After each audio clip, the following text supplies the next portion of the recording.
So the model of agriculture allows us to place here the plowing, early rain, latter rain, and harvest.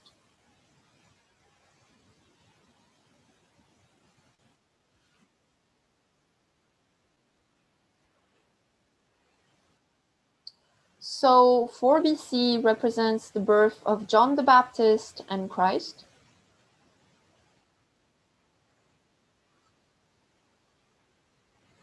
The disciples are plowed by the work of John the Baptist. AD 27 corresponds to the baptism of Christ.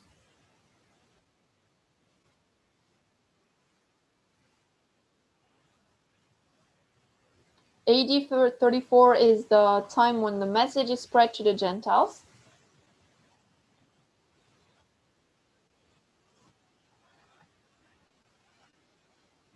And this date also marks the end of the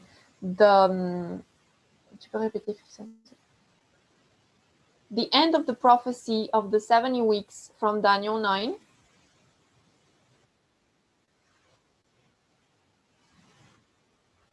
And it also represents the end of end of probation for the Jewish nation. This waymark is followed by AD 70, which marks the destruction of Jerusalem.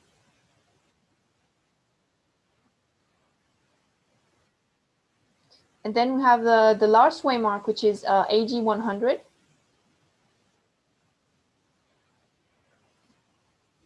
Where John the Revelator is visited by Christ on the island of Patmos. Inside this big line, on the smallest scale,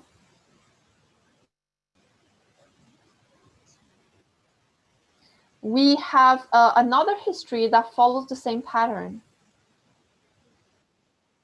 A fractal, if you remember that. So it's the fractal of the first group that is called, represented by the disciples.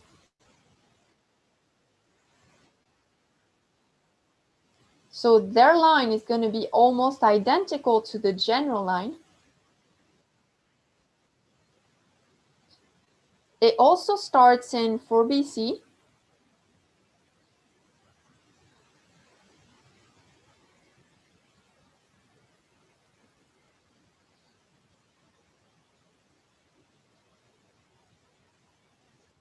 We find also again AD 27. And then the first temple cleansing.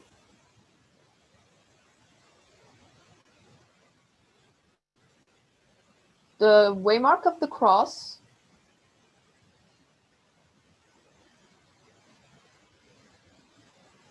And then we have Pentecost.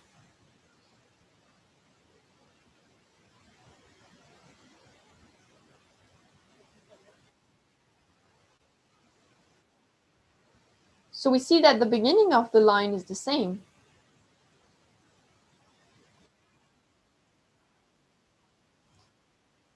After the baptism, Christ goes in the wilderness to be tempted. When he comes back, we have the first temple cleansing.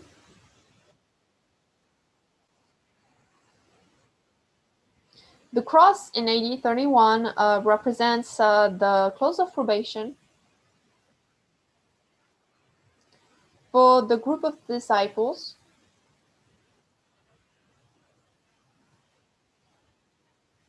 And then the disciples are going to experience a disappointment period. A time of dispersion, of scattering. A time that we identify as being their time of trouble.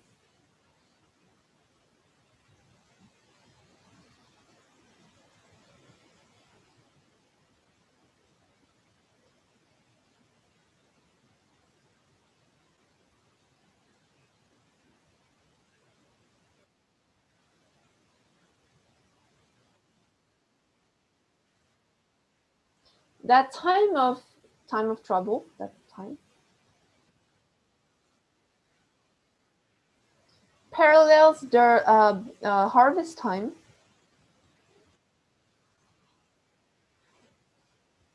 And we consider that is the harvest time for the first group that was called.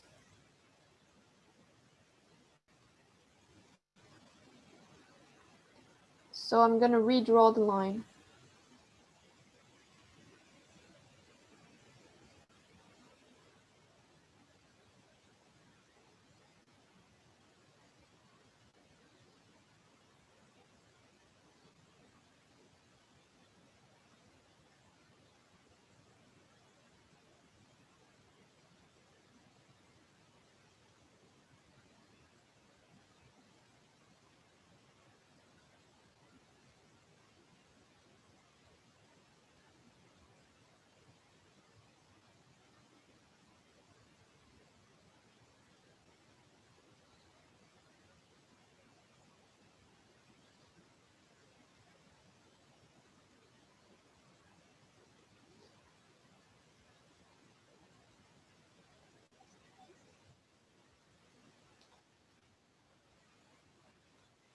So we consider it's the harvest for the first group that was called. So I'm going to call it H1, harvest 1.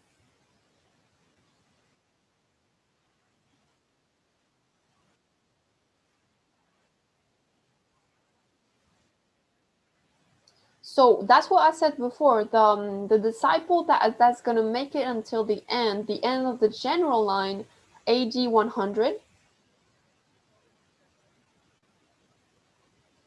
John the Revelator will be visited by Jesus.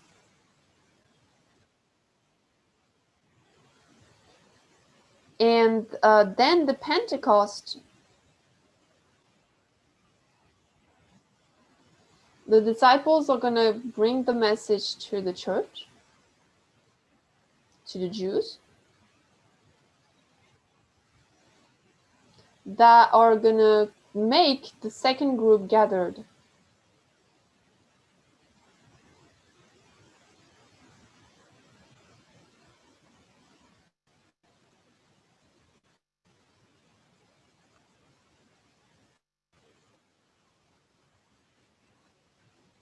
This period goes from Pentecost to AD 34.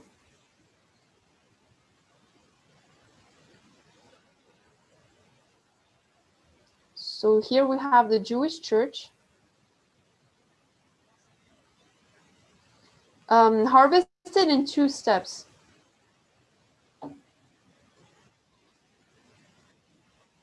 From the cross to Pentecost, first group, for the first group. And then from Pentecost to AD 34 for the second group.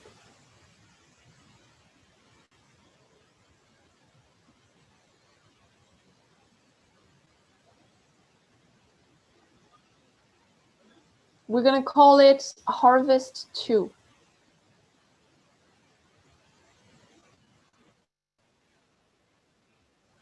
In this Omega story of ancient Israel, we have a third harvest. And so it's from AD 34 that the message is given to the Gentiles.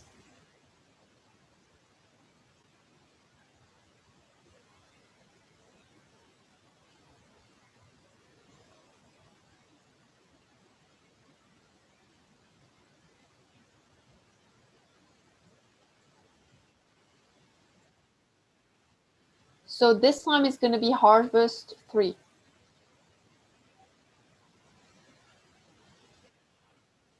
In this story, Jesus left. Christ went to heaven.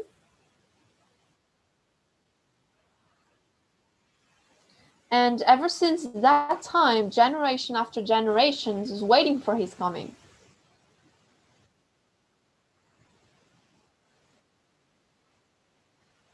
It's in the line of the Millerites that Christ was supposed to come back, according to Ellen White. What we're going to do right now is compare and contrast between the line of Christ and the Millerites.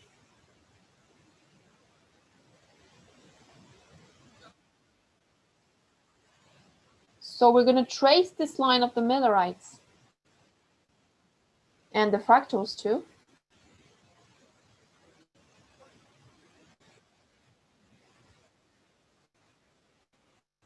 And see why the line of the Millerites doesn't develop the same as Christ or the disciples' line.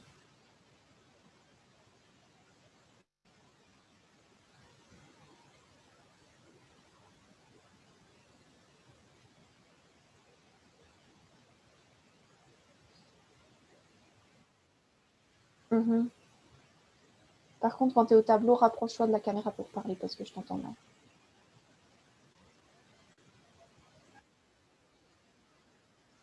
So we're going to trace this line of the Millerites.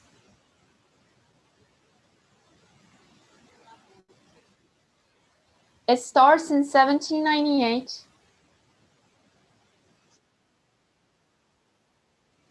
So now we're tracing the general line. The second waymark is 1840. Then we have 1850.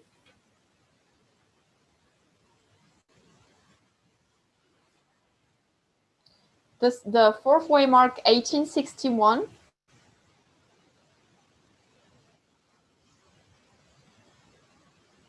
And the last one, 1863.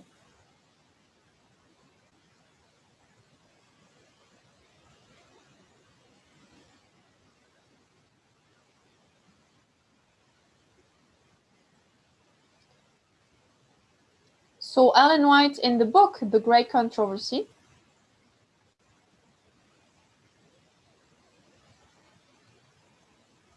tu peux te rapprocher, je t'entends mal, Christiane.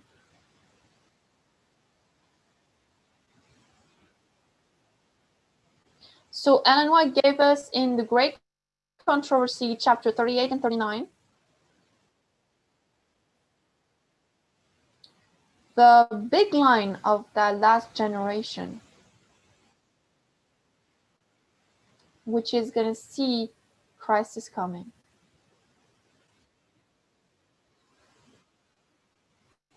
So this line, of course, starts at the time of the end. In 1798, as we said.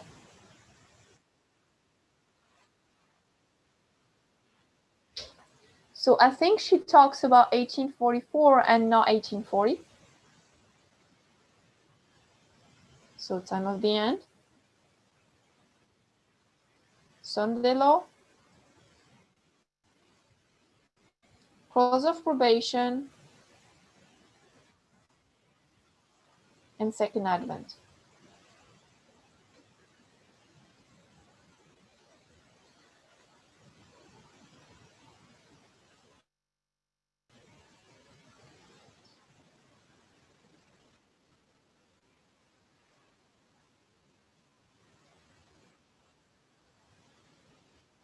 So from this big line, we're going to trace the fractal of the first group that was called.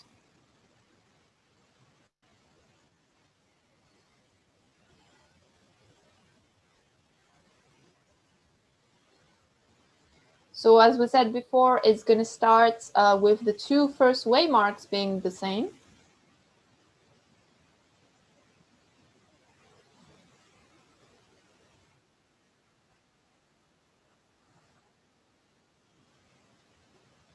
Then we have 21st of July, 1844.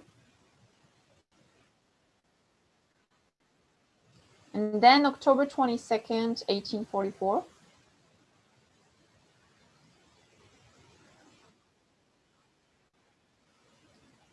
The last waymark being 1850.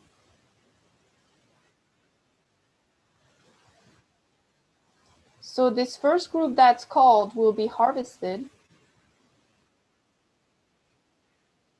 from 1844 to 1850.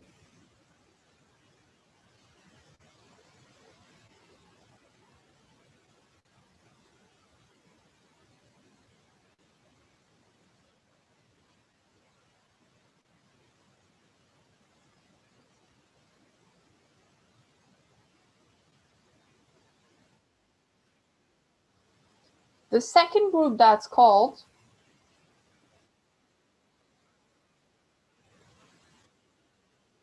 is going to be harvested from 1850 to 1861.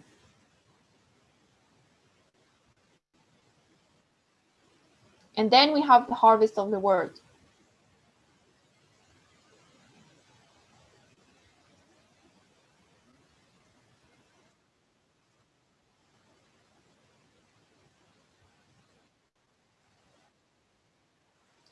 We know that this line did not fulfill its purpose because Christ didn't come back as expected in 1863.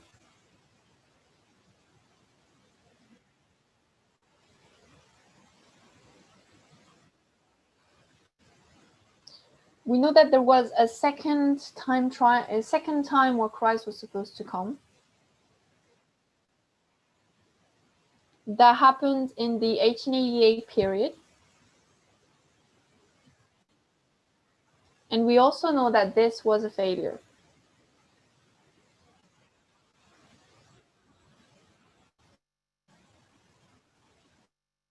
So we also use that pattern of failure, failure, and then success.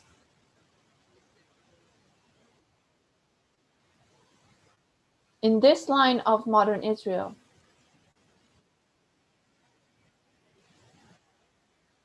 Especially in the Alpha history of modern Israel.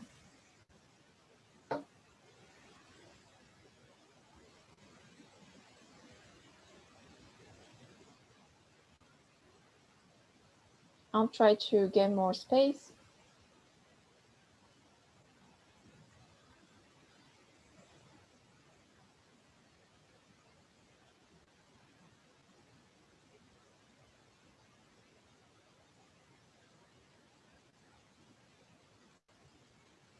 Millerites.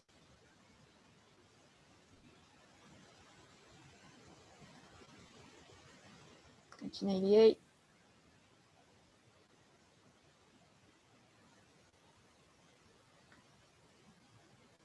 $144,000.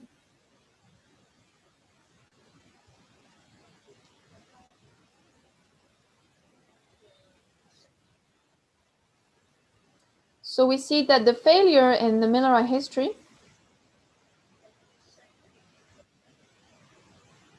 we also see the failure in this 1888 history.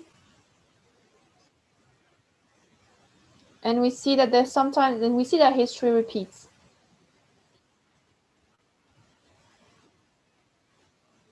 We know that success is only in the Omega history. Christiane, est-ce que tu peux t'assurer de ne pas être au bord parce qu'on ne t'entend pas, mais toi plutôt vers le milieu de l'écran parce qu'on t'entend mal sinon.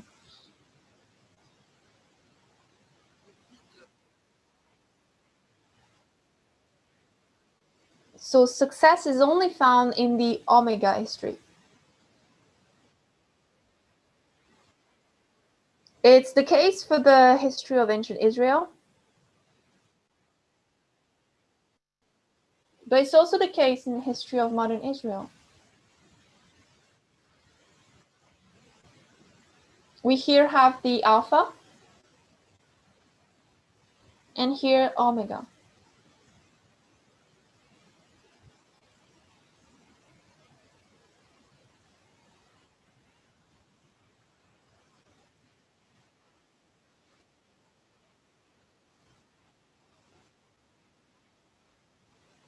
If we had to find some similarities between the Omega of ancient Israel and the Alpha of modern Israel,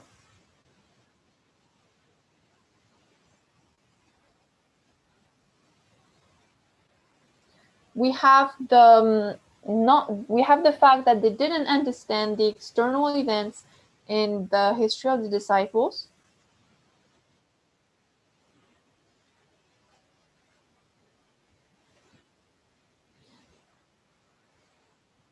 Among other things, because we know that after their close of probation, they were scattered.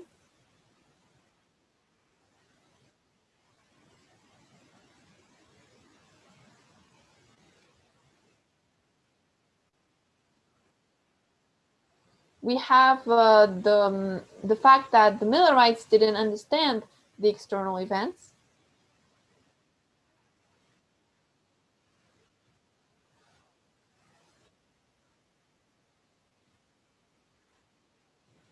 And then we have the scattering that the Millerites experienced after their close of probation, October 22nd, 1844.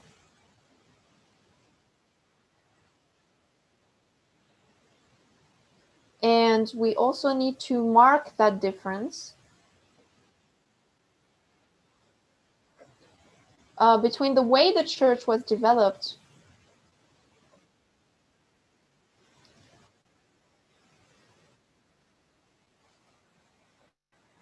in the before going into the world in the line of Christ and his disciples, and before going to the Gentiles.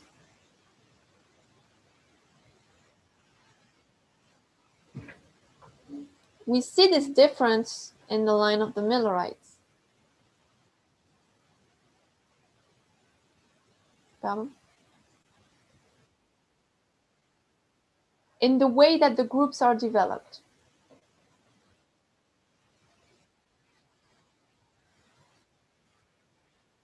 We see three groups developed in ancient Israel.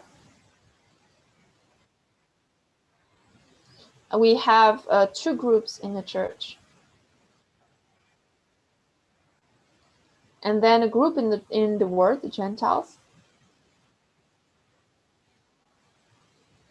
Well, in this history of the Millerites, we have only one group developed in the church before going in the world.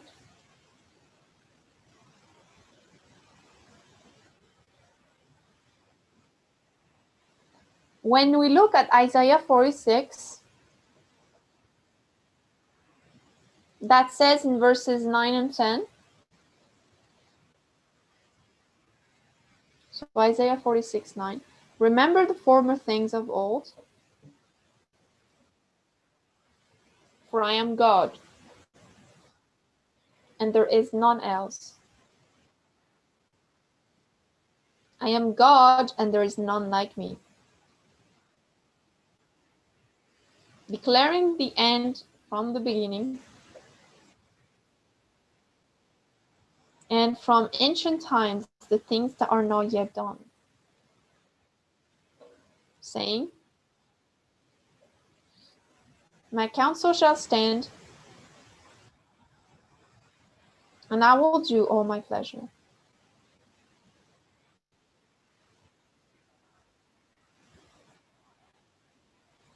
We have to know how to get life lessons from these past histories. Those past histories are those that are going to allow us to understand the Omega history. The Omega history of ancient Israel, but also our history, as we are the Omega history.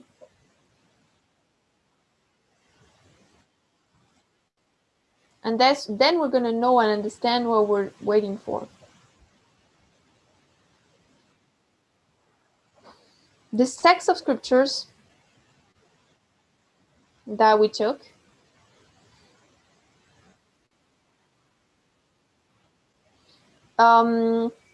is similar to what is said in Revelation 1. I am the Alpha and the Omega, the beginning and the end, says the Lord, which is and which was and which is to come, the Almighty. Amen.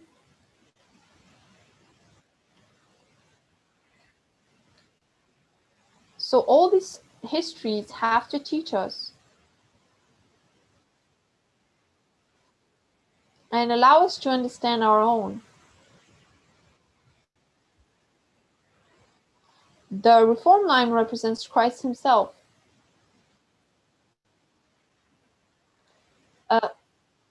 The path on which we have to walk to make sure to have the restoration that God has in store for us.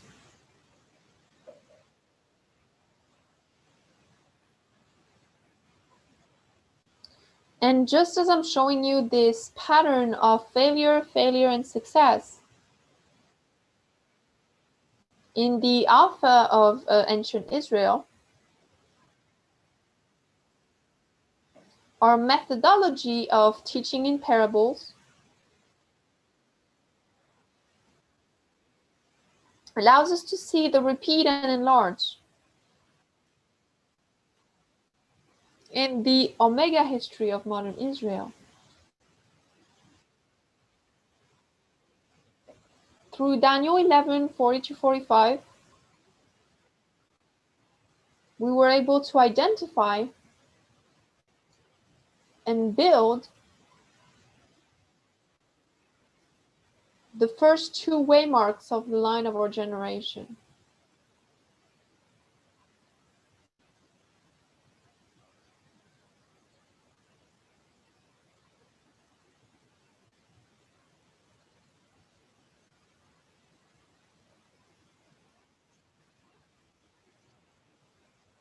I'm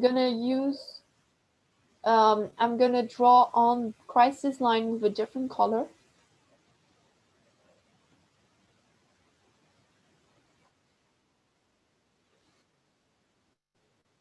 So our line starts in 1989.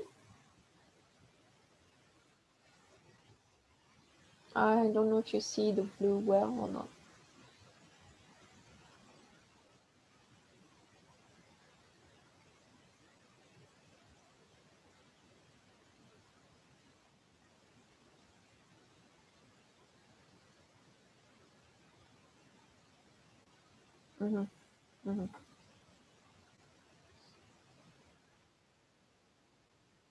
So our line starts in 1989. The second waymark's 9/11.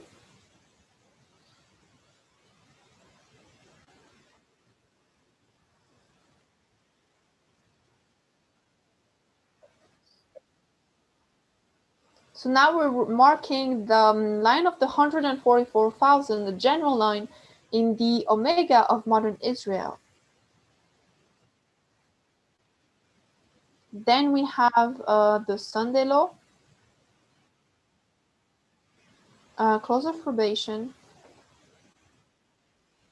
and Second Advent.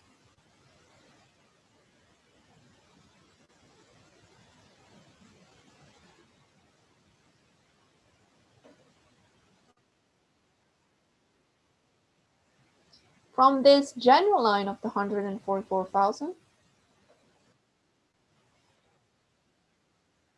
we know that different fractals are being developed.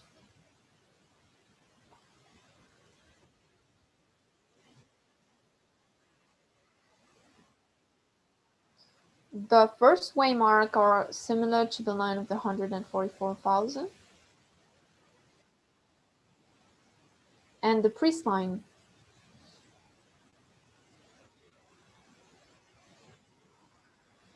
I'm going to trace it here on the line of the disciples, on Christ's line.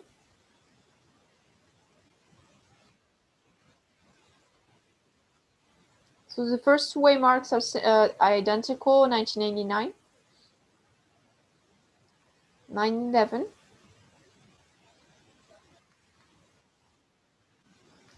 Then we have 2014. 2019 and 2021.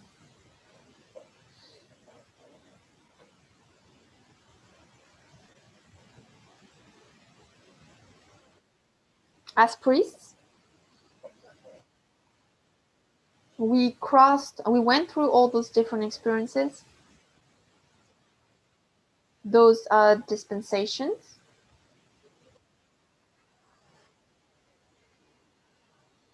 And right now we are in the last dispensation of the line of the priests. And according to the model of agriculture, we are right now in the harvest. We represent the first group that's harvested.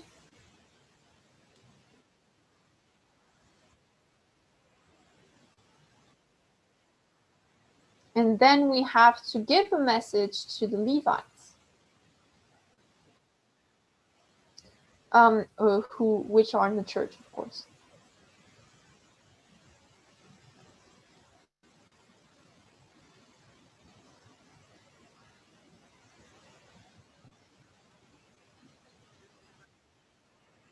From 2021 to the Sunday law.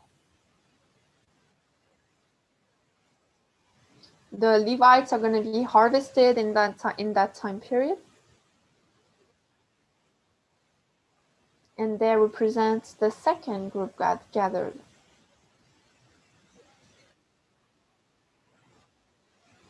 Then we will have to share this message to the world.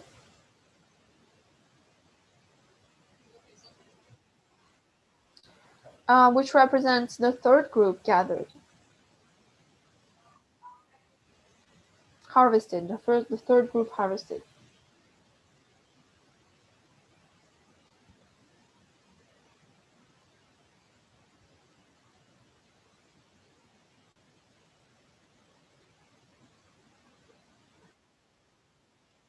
So from Sunday law to close of probation.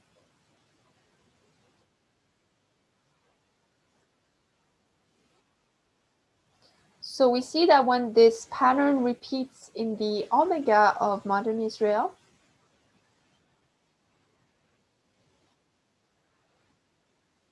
of course, it doesn't change. We have first the church, then the word.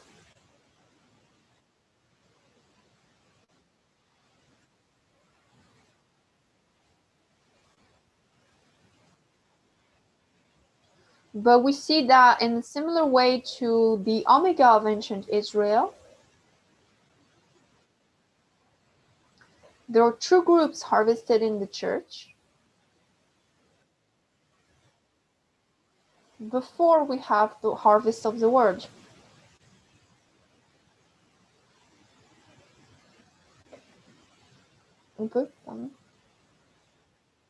So we can note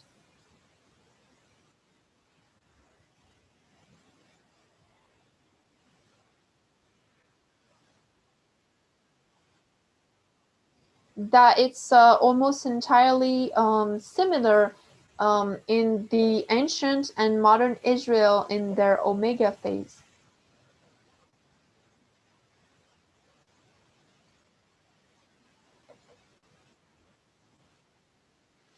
And that confirms the success that we're going to have.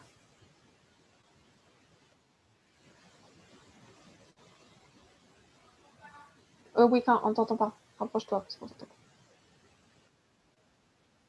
pas. Which is the opposite of the alpha. Whether it's in ancient Israel or modern Israel.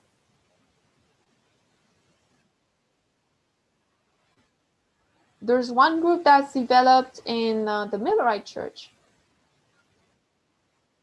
before going to the word.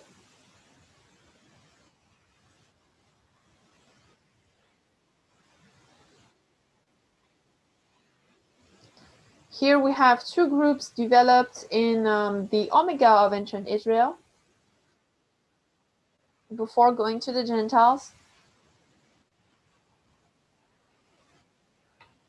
Two groups developed in the SDA church before going to the world.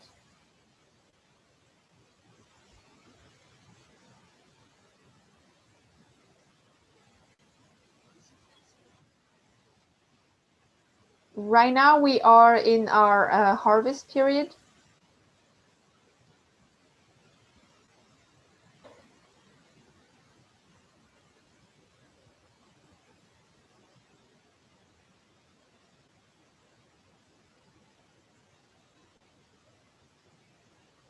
We're right here, where there's the little cross here.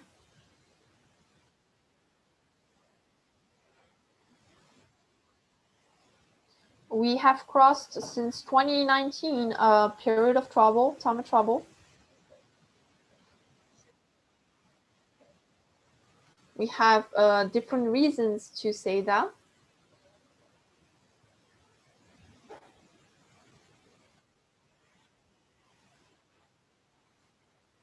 Just like in the other lines, in the other histories,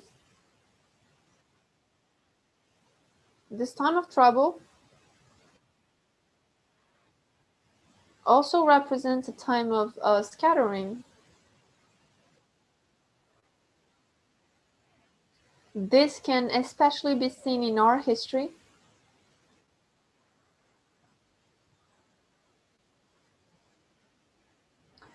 By the fact that we have trouble understanding and really taking in the light and the message that God gives us. And so we have to consider our situation.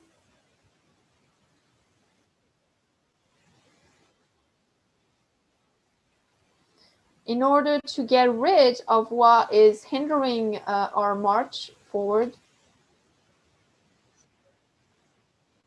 And I'm thinking about the fact that we are conservatives.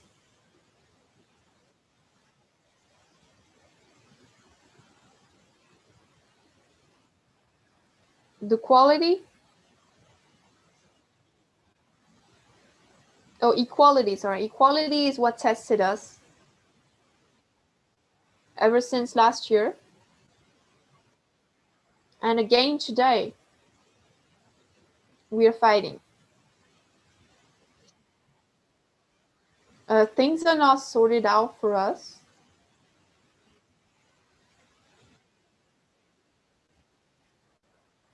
And we need to really study in a deep fashion in order to understand well what happens. So just like the other stories, we have, just like the other lines, we have to understand the external events of our time.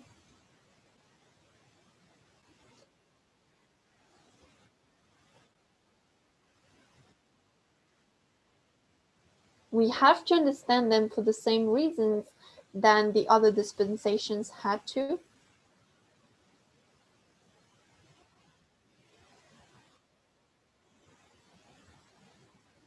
In order to be able to see well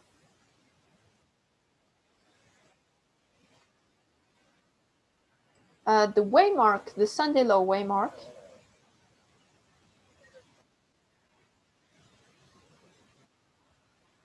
it was the case in the history of the line of Christ and the disciples.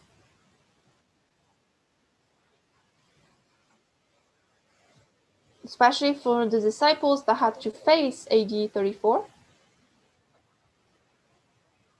And the Jewish church just in a general fashion. So this waymark of AD 34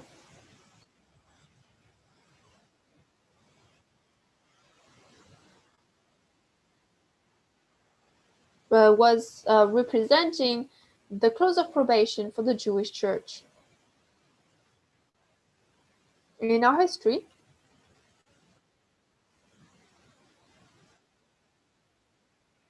we're expecting the Sunday law waymark. We need to prepare for that story. And to do so,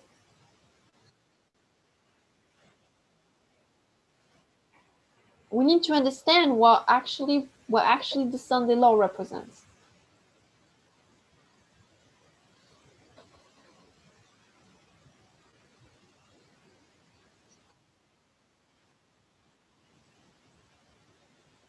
I want to share with you a text.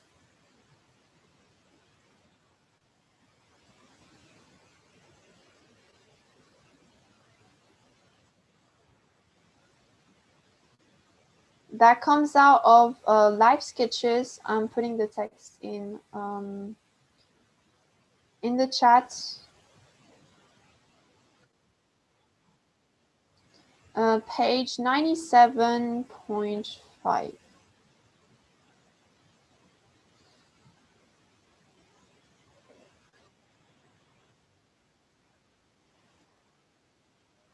So this text was written by Joseph Bates.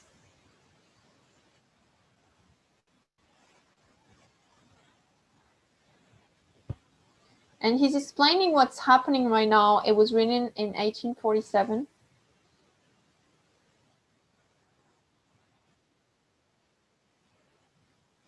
And he's explaining what was happening during that time.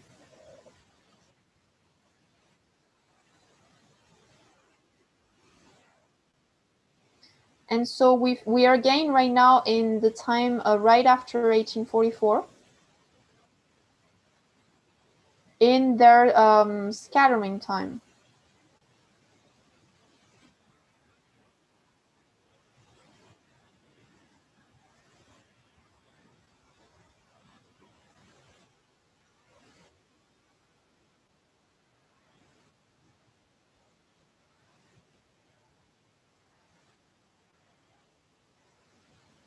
So you should have it in the chat. It says, I therefore saw opportunities in the presence of others when her mind seemed freed from excitement, out of meaning, to question and cross-question her and her friends who accompanied her, especially her elder sister, to get, if possible, at the truth.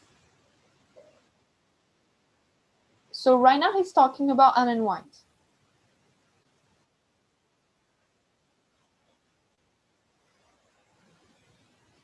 During the... Non, vas-y, finis. So during the number of visits she has made to New Bedford and Fairhaven, since, while at our meetings, I have seen her in vision a number of times, and also in Topsham, Maine. So now, I'm going to skip to the end of the paragraph.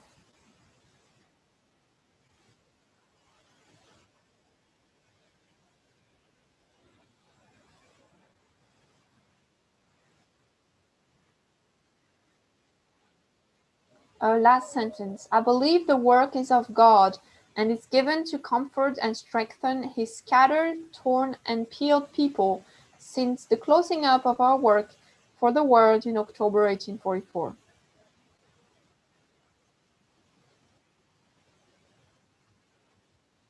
So we need to remember that the work finished in 1844, and that the people was scattered.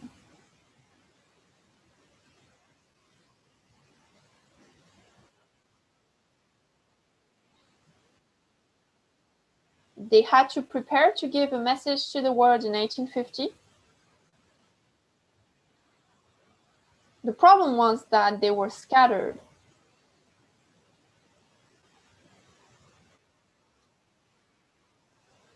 So it's the same thing for us today. We have to prepare to give a message to the Levites and then the world. But we have to prepare. And we know the problems that we're facing today.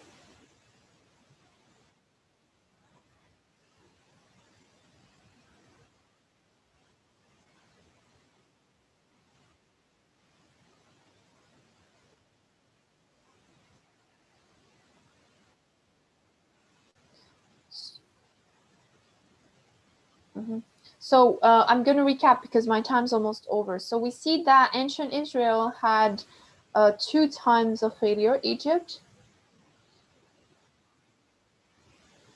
and failure in Babylon. And then the success comes with Rome. This model is repeated with modern Israel. Failure in the ministry of the Millerites. Failure in the 1888 history. And we know that failure happens, success happens in our history in the 144,000 line.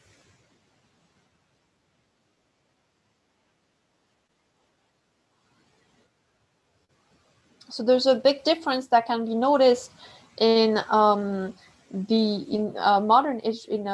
sorry, t'as dit quoi dans l'ancien?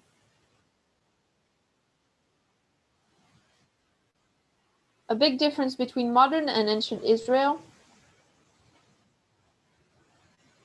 in regards to the development of the groups before carrying the message to the world.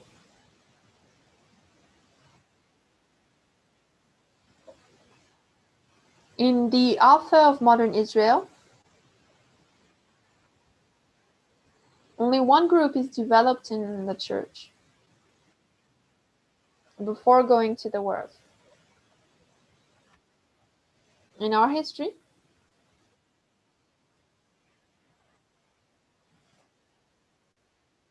we see what is the parallel in the history of success of the Omega of ancient Israel.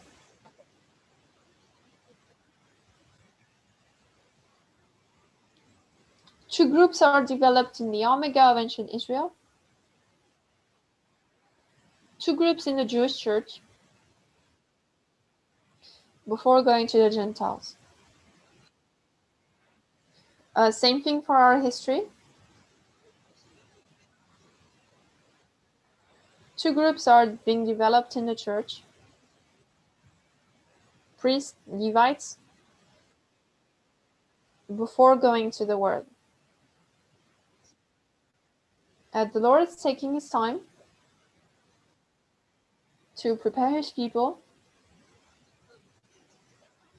His people is actually difficult. Difficult to understand.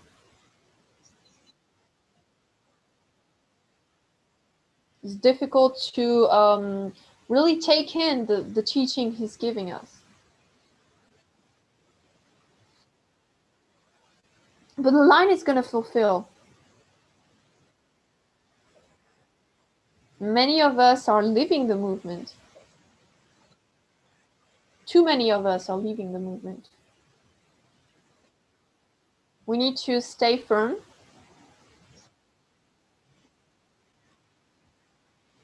And this is going to happen through our understanding of the message.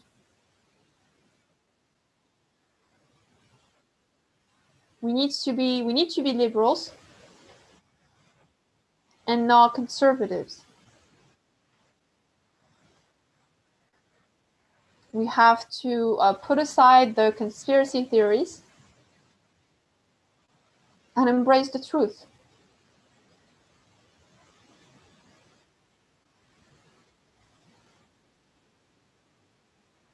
We have to prepare to give a message to the Levites.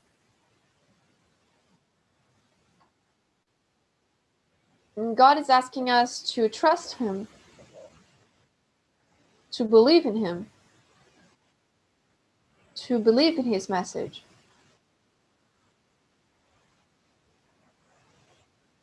In order to understand correctly the waymark where we're approaching the Sunday law.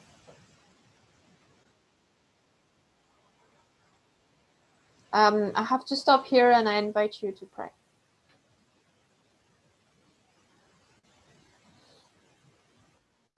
Heavenly Father, we want to thank you for this message that you're sending to us. in order to prepare ourselves for our big test, which is the Sunday law.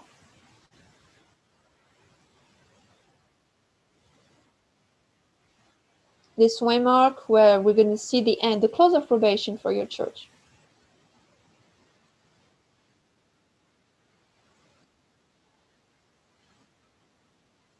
Close of probation, meaning at that waymark we have to give the message to the world.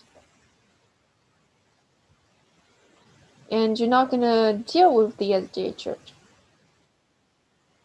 but with the people that's gonna be prepared to finish your work on earth. Thank you for your patience towards us. Thank you for methodology that you're giving to us. And that's helping us to distinguish truth from error. Thank you to bless your people throughout the world. Thank you for this Sabbath.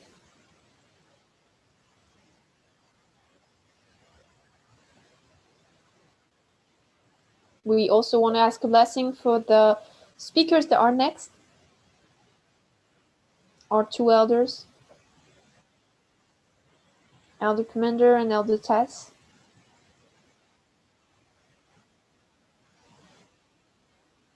We ask you to allow us to have an open spirit, that you will be able to develop our understanding and our mind. May all glory be given to you. We pray it in Jesus' name. Amen.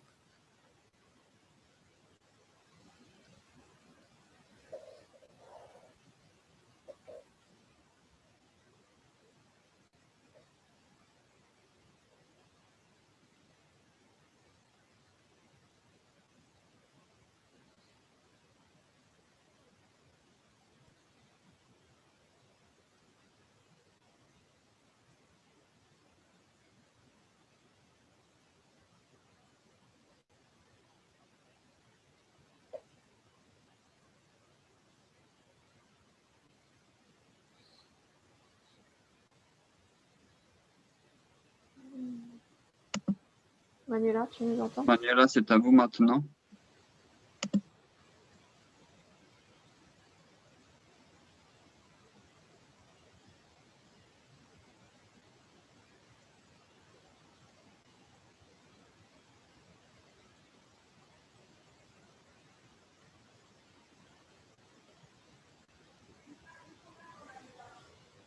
So we're waiting for Manuela right now to come.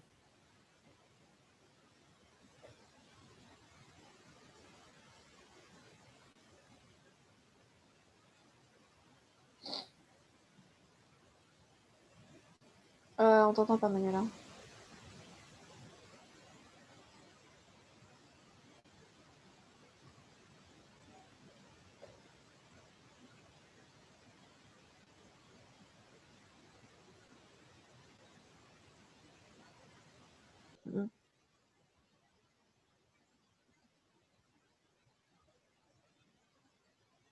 Elle est pas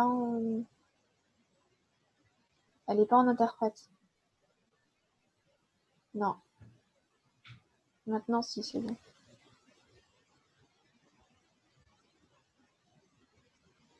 Oui, on vous entend. Manuela parle.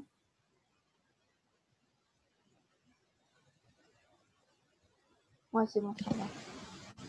C'est bon, je t'entends. Nous vous entendons, Manuela, vous pouvez parler.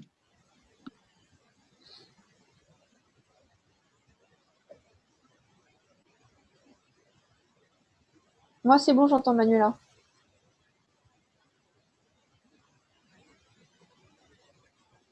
Là, je t'entends plus.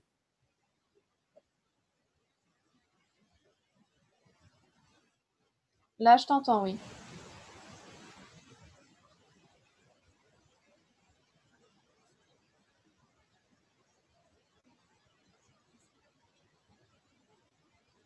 So right now we're going to have a break.